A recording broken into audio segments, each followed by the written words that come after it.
Save box of തട്ടിപ്പ് നടൻ ജയസൂര്യയെ സംശയനിഴലിൽ നിർത്തിയ കേസാണ്. ബ്രാൻഡ് അംബാസിഡറായിരിക്കെ താരം കൈപ്പറ്റിയത് തട്ടിപ്പ് പണമാണെന്നായിരുന്നു ഇഡിയുടെ കണ്ടെത്തൽ. എന്നാൽ അന്വേഷണ സംഘം കോടതിയിൽ സമർപ്പിച്ച കുറ്റപത്രത്തിൽ ജയസൂര്യയ്ക്ക് ആശ്വസിക്കാം.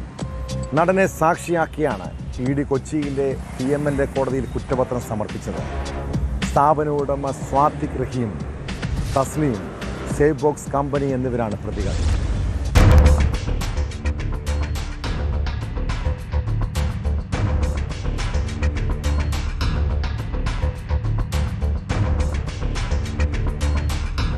കേസിൽ 11 സാക്ഷികളാണുള്ളത്. ജയസൂര്യയ്ക്ക് പുറമെ ഭാര്യ സരിത ജയസൂര്യയും കേസിൽ സാക്ഷിയാണ്. ജയസൂര്യയുടെയും ഭാര്യയുടെയും പേരിലുള്ള 39 ലക്ഷം രൂപയുടെ സ്വത്തുക്കൾ താൽക്കാലികമായി ഇഡി കണ്ടുകെട്ടിയിരുന്നു.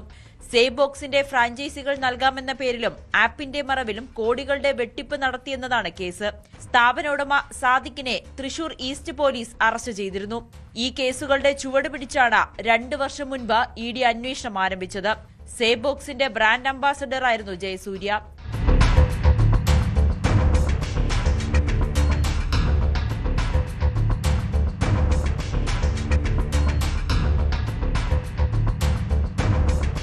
ബ്രാൻഡ് അംബാസഡറായിരിക്കെ ജയസൂര്യയെ കൈപ്പറ്റിയത് തട്ടിപ്പ് പണമെന്നാണ് ഇഡിയുടെ കണ്ടെത്തൽ. 39 ലക്ഷം രൂപയാണ് ജയസൂര്യയ്ക്ക് ലഭിച്ചിട്ടുള്ളത്.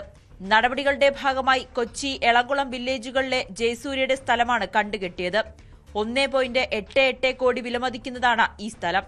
ഇതിൽ നിന്നാണ് 35 ലക്ഷത്തിന്റെ മൂല്യമുള്ള ഭാഗം കണ്ടുകെട്ടിയത്. തനിക്ക് ലഭിച്ച പണം വേതനമായിരുന്നുവെന്നായിരുന്നു ജയസൂര്യയുടെ വാദം. എന്നാൽ കമ്പനിയുമായി ഉണ്ടാക്കിയ കരാറിനേക്കാൾ കൂടിയ തുക അക്കൗണ്ടിലെത്തിയെന്നായിരുന്നു ഇഡിയുടെ കണ്ടെത്തൽ. ഇതിന് കൃത്യമായിട്ടുള്ള രേഖകൾ ഹാജരാക്കാൻ ജയസൂര്യയ്ക്ക് കഴിഞ്ഞില്ല. കേസിൽ 2 തവണയാണ് ജയസൂര്യയെ ഇഡി ചോദ്യം ചെയ്തത്.